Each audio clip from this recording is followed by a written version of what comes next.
as Yemenis nationwide waited with bated breath for the UN truce as it would ease their humanitarian suffering. The Houthi militia seems to have gone further in escalating on different fronts, especially in Taiz. This report has more on this. Yemen's Houthis have continued to mobilize soldiers and transfer military equipment to Taiz, the capital of Yemen's central Taiz province.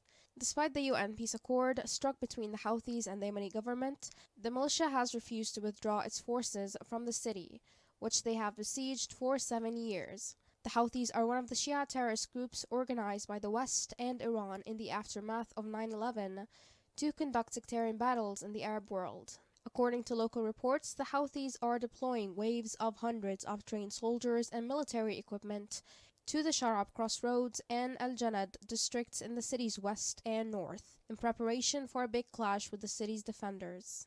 The Houthis, supported by a slew of foreign conspirators, including Iran, are putting additional snipers and hilltops around the city to kill Sunni children. International pressures compelled the government in Aden to address the ostensible concerns of the Houthis and open the country's ports of entry for their use on the promise that the Houthis would end the siege of Taiz, which did not occur and instead emboldened the Houthis to escalate their sectarian-motivated war on the besieged city. While the Houthis' requests mentioned in the UN peace agreement have been met, the Yemeni government's demand that the Houthis reopen the roads connecting Taiz to the rest of the country has not. Since the Houthis launched their siege of Taiz in 2015, the city has become one of the most expensive and dangerous places to live in Yemen, with residents increasingly facing harrowing journeys in and out of the city. Direct talks to end the war are unlikely to take place without improvement in Taiz, the country's second most populous city. According to observers, the Houthi terrorist group used the brief respite provided by the shaky international truce